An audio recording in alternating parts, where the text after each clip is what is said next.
A freshwater spring. It should be safe for drinking.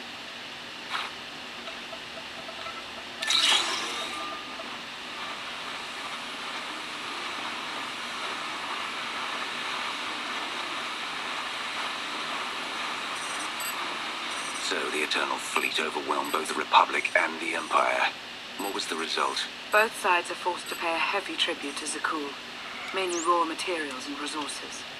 They're also held under an arms limitation statute. The Empire and the Republic are both breaking it, of course, but they're still incapable of challenging the throne directly. Who rules the Empire now? Darth Asina was the only Dark Council member left standing. All others died or disappeared in the chaos.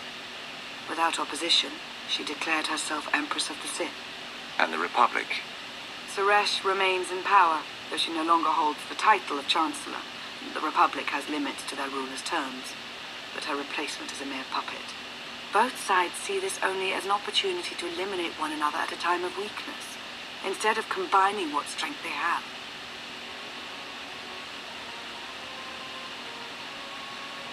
Arkan does nothing to prevent violence between them, so long as their tribute is paid and no one challenges Zakul's superiority.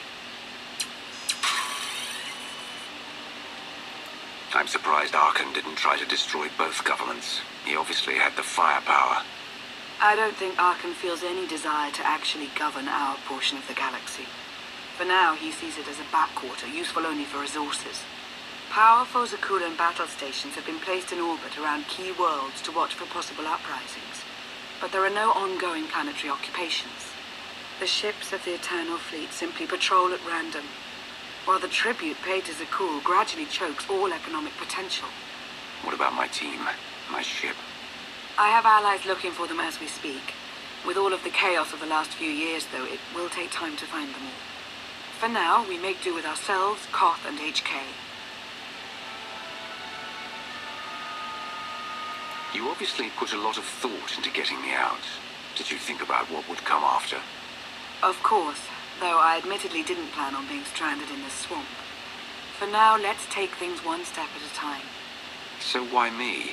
You clearly went to a lot of trouble to get me out of Carbonite. Before you were captured, you accomplished things no one else dared to attempt. You changed the galaxy more than once, and if things have ever needed to change, now is the time.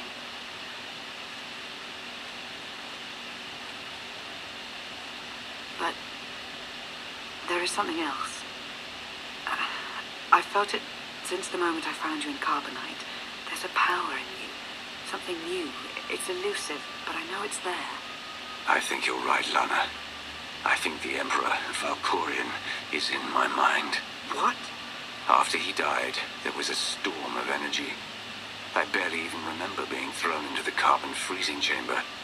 And then, while I was frozen, I saw things, dreamed about him, about everything that happened while I was gone. It can't be. If he were controlling you, I'd know it. I certainly saw enough of it on Ziost. I don't think he's trying to control me. Not directly, anyway. He was trying to convince me to work with him. Whatever he's doing, we can be sure that he's always trying to deceive us somehow. I believe in you. And I appreciate your honesty. I'll remain watchful for any influence he might have over you. For the time being, though, we have no choice but to proceed. What about the others? They wouldn't understand. And like you said, we really don't know anything for sure yet. Let's keep the matter between us for now.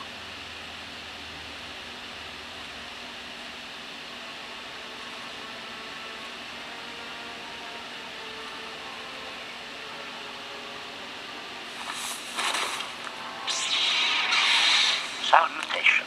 It is a pleasure to see you again so soon, Masters. I have encountered minimal resistance in my patrol.